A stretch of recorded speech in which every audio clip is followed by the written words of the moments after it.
예, 반갑습니다, 여러분. 오늘도 예배하시는 여러분들의 삶과 가정에 하나님의 은혜와 은총이 함께 하시기를 주님의 이름으로 소망합니다. 옆에 계신 분들 한번 인사해 주시면 감사하겠어요. 사랑합니다. 예, 감사합니다. 예. 우리의 삶의 예배 가운데 하나님을 사랑하는 그 마음, 그리고 이웃 형제 자매를 사랑하는 그 마음이 넘쳐나게 되기를 주님의 이름으로 소망합니다. 우리가 인생을 살아가면서 삶 속에서 기쁨과 평화를 누리면서 살아가는 것은 인간이 인간다운 삶을 살기 위해 누려야 할 기본적인 조건 가운데 하나입니다. 기쁨과 평화를 누리면서 살아야 인간답게 살죠.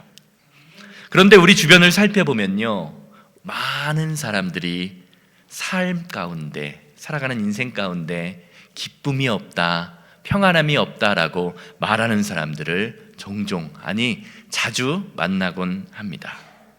사실 생각해보면 우리는 의학의 발달과 과학기술의 발달로 인해서 과거보다 더 많은 것, 더 좋은 것을 누리면서 살아가고 있지만 사람들은 더 행복하다라고 느끼는 것이 아니라 오히려 나는 더 과거에 비해서 불행하다라고 느끼고 사는 것이 우리의 현실입니다.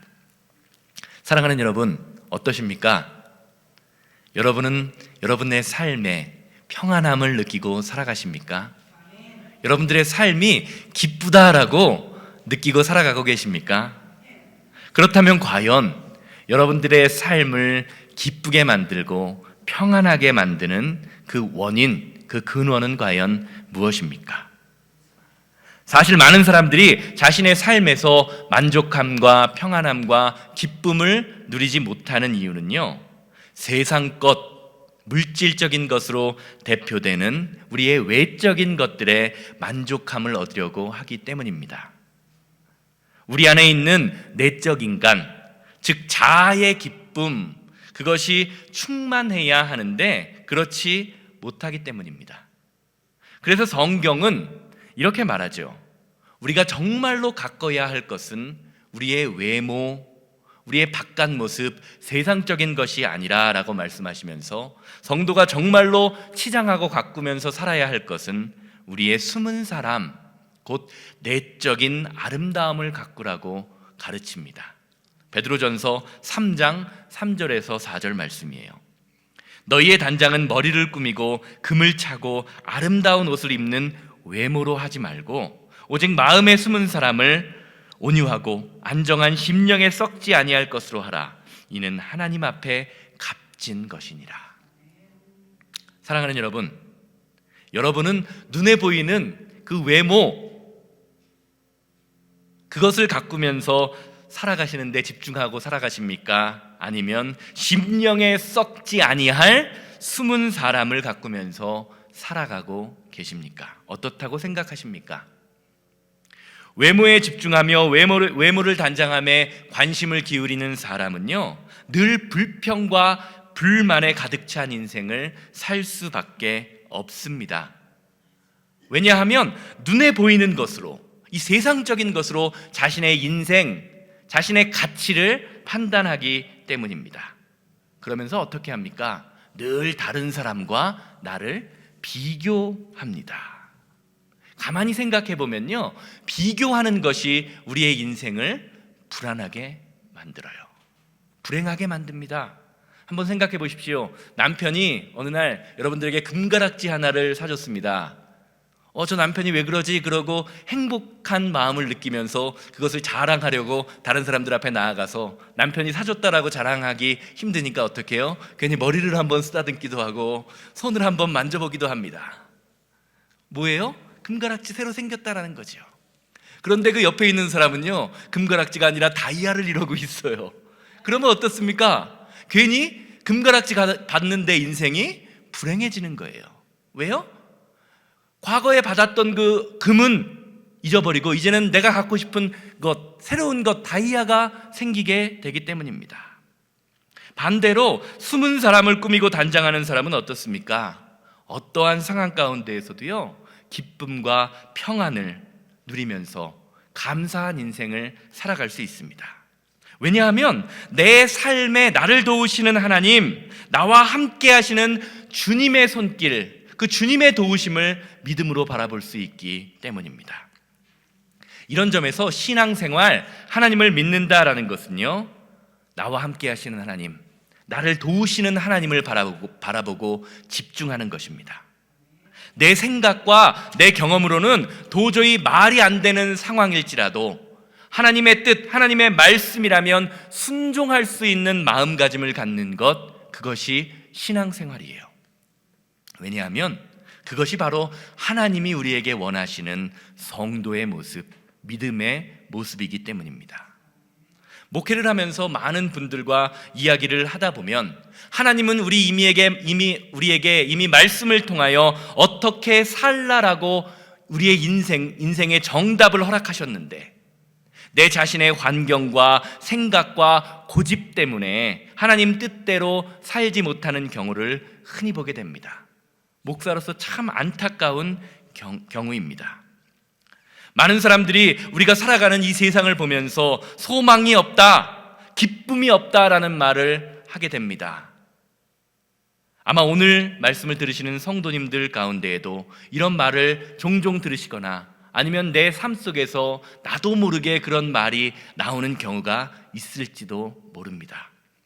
그런데 성도의 입에서 이런 말이 나온다는 것은요, 사실 한번 가만히 생각해 보면 우리가 하나님께 온전히 집중하지 않고 있다는 증거예요.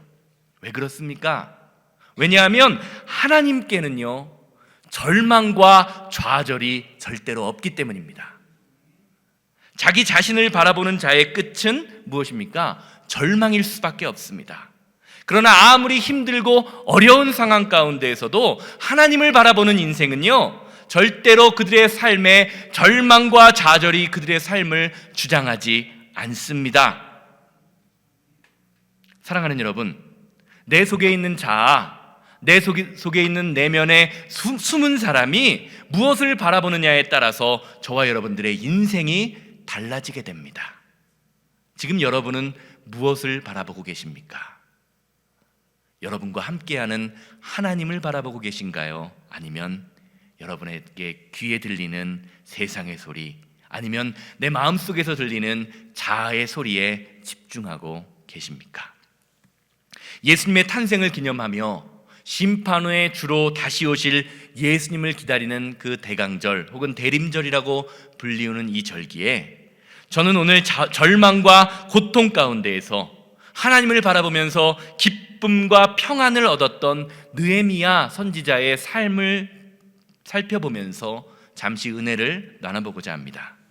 말씀 가운데 함께 하시는 그 성령 하나님의 축복과 은혜가 함께 하시는 여러분들 되시기를 주님의 이름으로 소망합니다.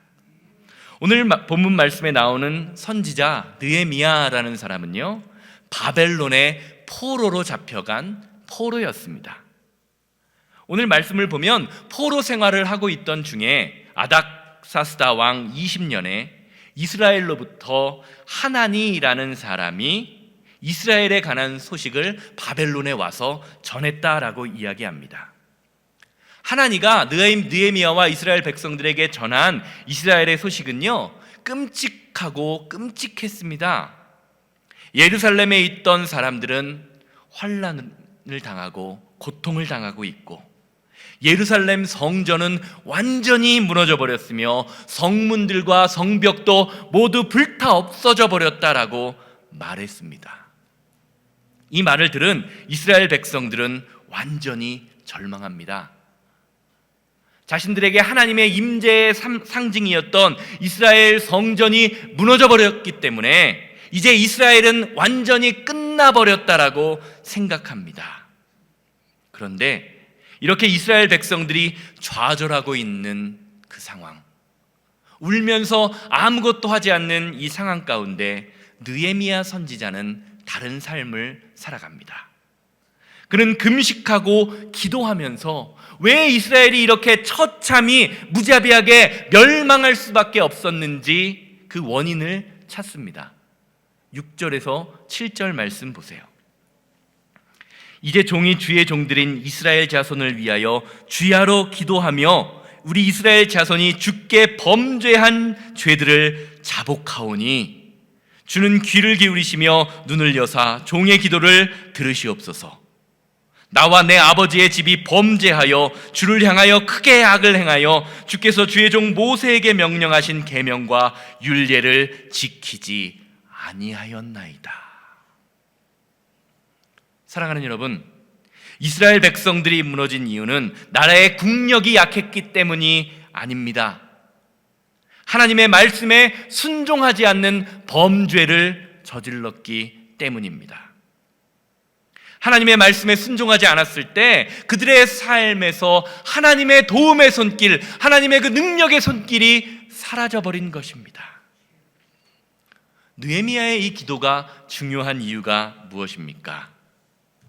이 기도가 중요한 이유는요, 이스라엘 백성들이 하나님 앞에 자복하고 회개하고 무릎 꿇고 예배를 회복하기만 하면 하나님이 이스라엘을 다시 회복시켜 주실 것이다라는 그 약속이 들어있기 때문입니다.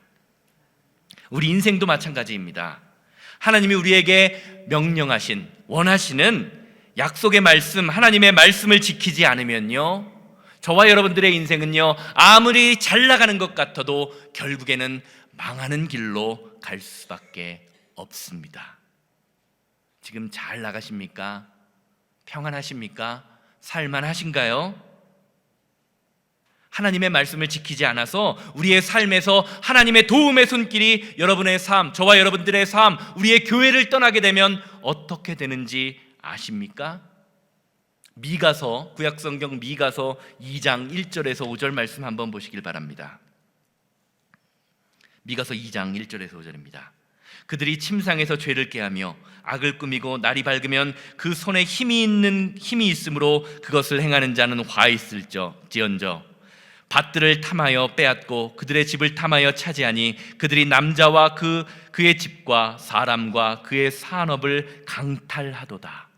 그러므로 여호와의 말씀에 내가 이 족속에게 재앙을 계획하나니 너희의 목이 이 이에서 벗어나지 못할 것이요 또한 교만이 다니지 못할 것이라. 이는 재앙의 때임이라 하셨느니라. 그때 너희를 조롱하는 시를 지으며 슬픈 노래를 불러 이르기를 우리가 온전히 망하게 되었도다. 그가 내 백성의 산업을 옮겨 내게서 떠나게 하시며 우리 밭을 나누어 패역자에게 주시는도다 하리니 그러므로 여호와의 회중에서 분깃에 줄을 댈 자가 너희 중에 하나도 없으리라. 아멘. 미가서 2장 말씀, 특별히 4절 말씀은요, 하나님의 말씀에 순종하지 않는 사람들의 결과에 대하여 이렇게 이야기합니다. 우리가 온전히 망하게 되었도다. 온전히 망하게 될 것이다. 사랑하는 여러분, 이 고백이 이스라엘 백성만의 고백일까요? 하나님의 말씀에 순종하지 않으면 저와 여러분의 고백이 될 수도 있다라고 생각지 않으십니까? 어떠십니까? 이스라엘 백성들은요, 하나님이 이스라엘 백성들 자신이 어려울 때만 그들을 도우시는 하나님이라고 생각했습니다. 고통 가운데에서 위로를 주시고 문제가 있을 때 해결을 주시는 분으로만 생각했던 것입니다.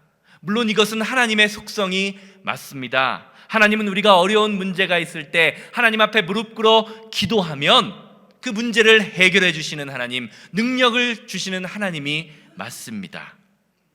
그러나 이러한 도우심을 바라기 전에 그들이 하나님께 드려야 할 순종, 말씀의 순종함은 생각하지 않았습니다. 사랑하는 여러분, 하나님이 나를 위해서 존재한다는 착각에서 벗어나십시오. 성도가 하나님을 위해 먼저 존재하는 것입니다. 우리가 하나님께 온전히 예배하고 순종할 때요, 하나님이 우리에게 평안과 기쁨과 안전을 주시는 것입니다.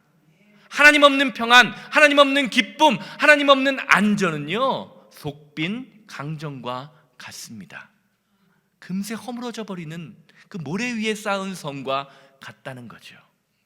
그래서 이사야 43장이 이렇게 증거합니다. 43장 21절입니다. 이 백성은 내가 나를 위해 지었나니 나를 찬송하게 하려 함이니라.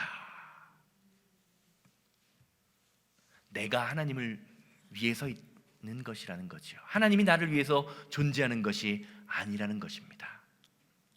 우리의 인생에 참 기쁨과 평안과 안전을 주는 것은요, 우리 힘으로 쌓아놓은 사업이나 능력이나 경험이나 물질이나 이러한 세상 것이 아닙니다.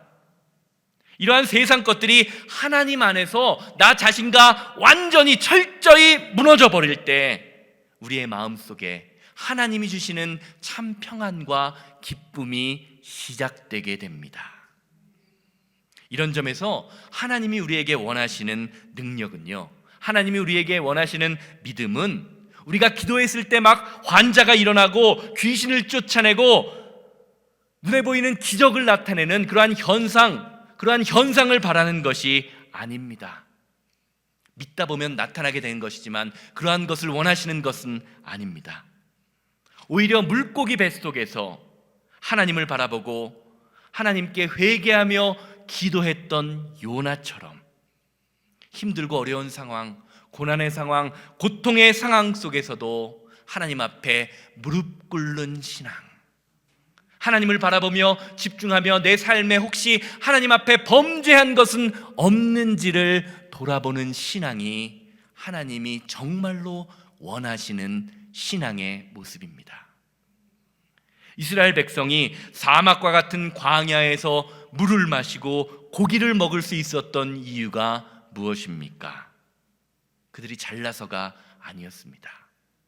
그것은 그들을 인도하시며 그들 가운데 함께했던 하나님을 바라볼 때 하나님의 사랑하심이, 하나님의 능력이 그들의 삶에 임했을 때 반석에서 샘이 솟아나고 동풍이 불어서 메추리떼를 가져다주는 그러한 능력의 역사가 그들의 삶에서 일어났던 것입니다.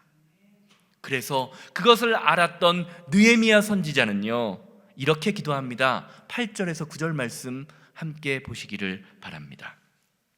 옛적에 주께서 주의 종 모세에게 명령하여 이르시되 만일 너희가 범죄하면 내가 너희를 여러 나라 가운데서 흩을 것이요 만일 내게로 돌아와 내 계명을 지켜 행하면 너희 쫓긴 자가 하늘 끝에 있을지라도 내가 거기서부터 그들을 모아 내 이름을 두려고 택한 곳으로 돌아오게 하리라 하니 말씀을 이제 청하건대 기억하옵소서.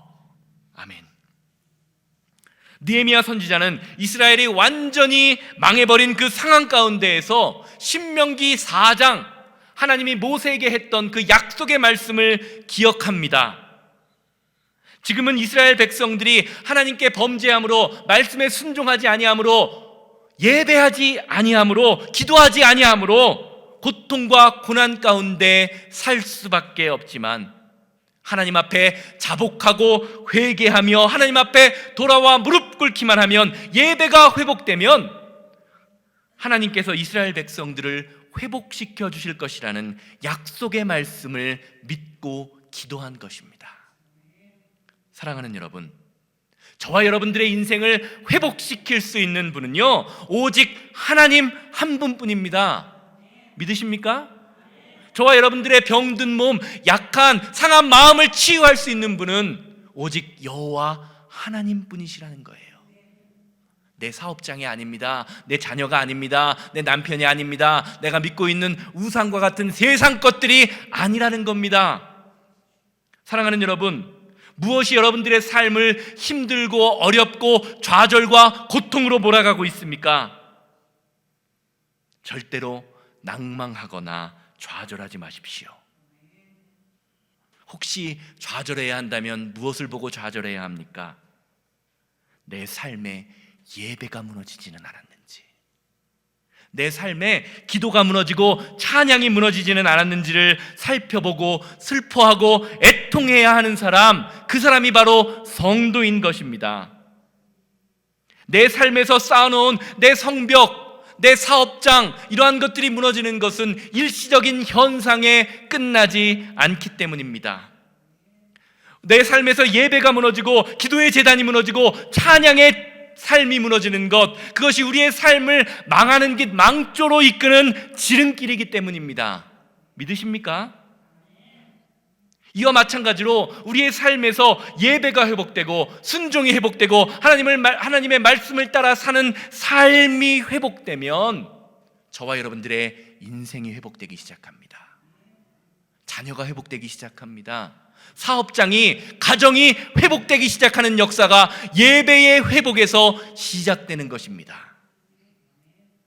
사랑하는 여러분, 예배가 회복되지 않은 인생, 하나님의 말씀을 따르는 순종함이 회복되지 않는 인생은요, 절대로 우리의 삶에서 하나님이 주시는 회복의 능력, 그 기쁨과 평안을 경험할 수가 없습니다.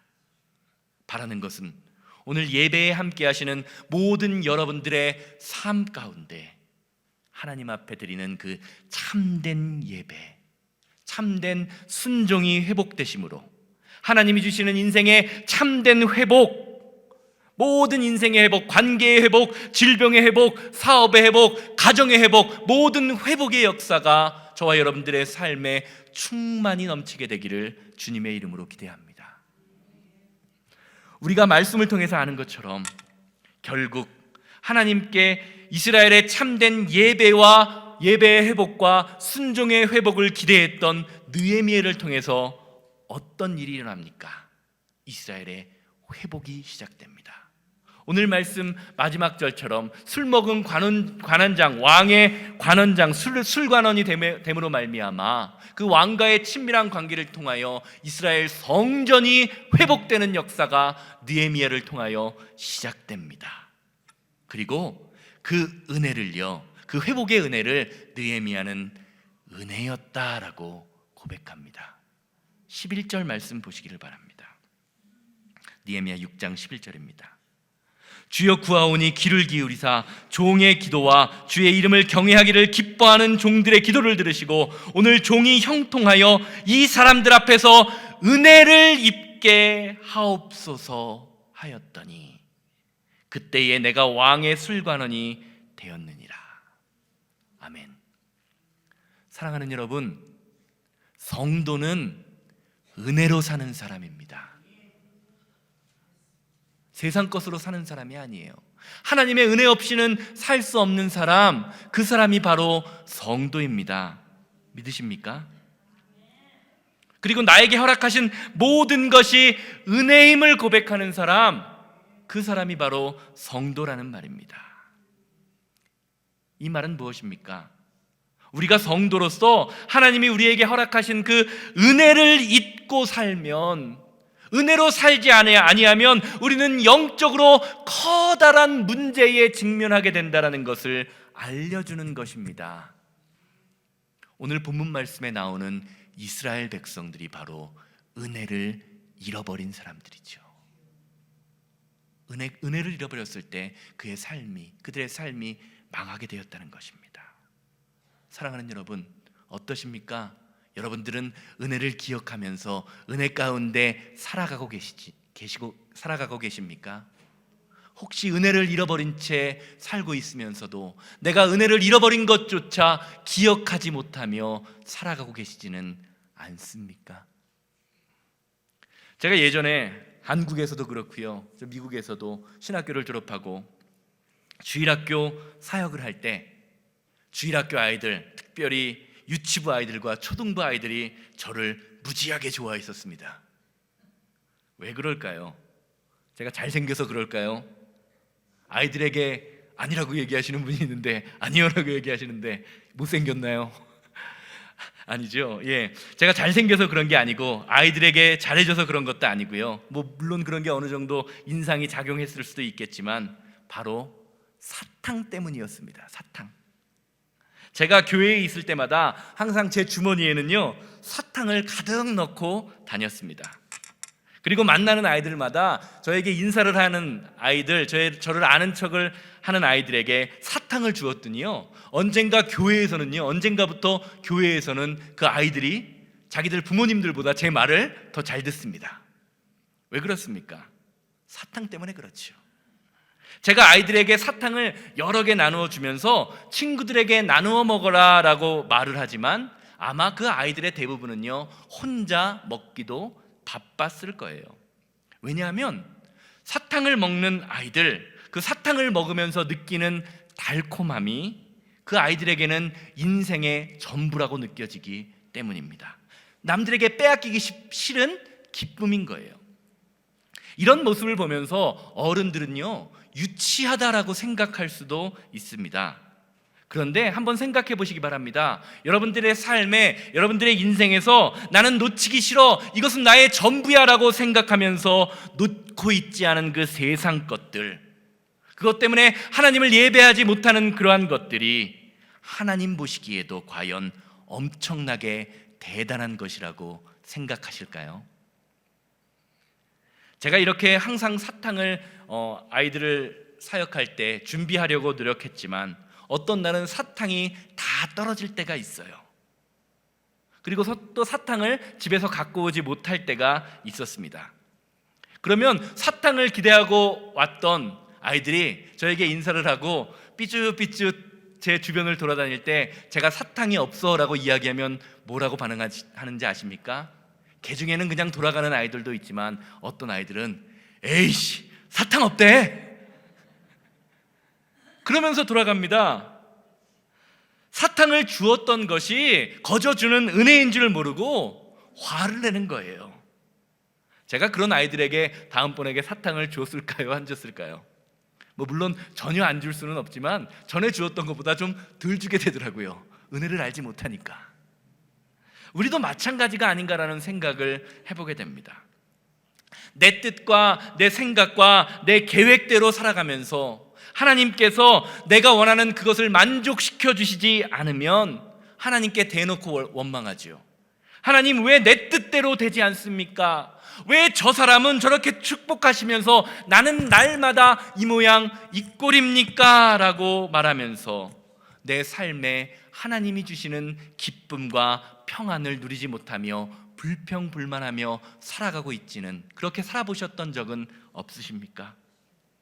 출애굽기 33장 말씀은요, 하나님의 은혜 받는 성도에 대하여 이렇게 증거합니다. 33장 19절 말씀입니다. 나는 은혜 베풀 자에게 은혜를 베풀고 긍휼히 여길 자에게 긍휼을 베푸느니라. 가만히 눈을 감고 여러분들의 인생, 지난 삶, 나의 신앙을 한번 돌이켜 보시기 바랍니다. 과연 나는 하나님께 은혜 받을 만한 사람인가? 과연 나는 하나님께 긍휼히 여김을 받을 만한 신앙의 모습을 가지고 있는가? 한번 돌이켜 보시길 바랍니다. 결론적으로 말씀드리겠습니다. 사도 바울은 복음을 위해서 자신이 가진 모든 지식과 경험과 학벌과 가문과 모든 것들을 뭘로 여긴다고 이야기했죠? 배설물로 여긴다라고 이야기했습니다. 똥과 오줌처럼 여긴다는 말이죠.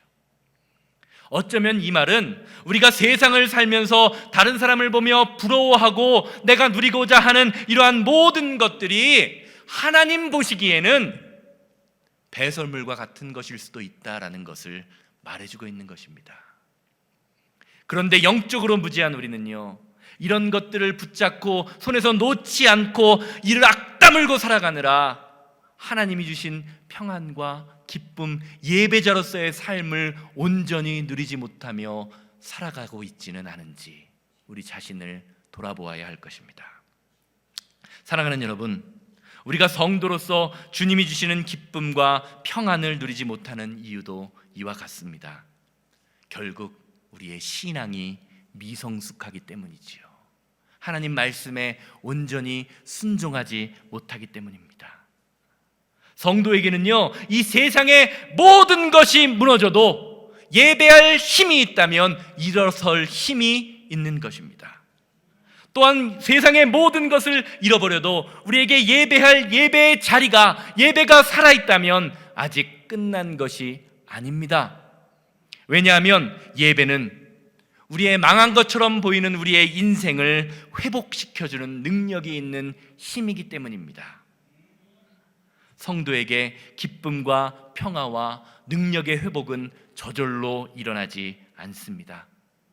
우리의 모든 죄와 허물을 주님의 십자가 앞에 내려놓고 주님이 원하시는 그 길, 순종의 길을 나아갈 때 하나님이 우리에게 은혜를 주시는 것, 그것이 바로 성도의 삶입니다.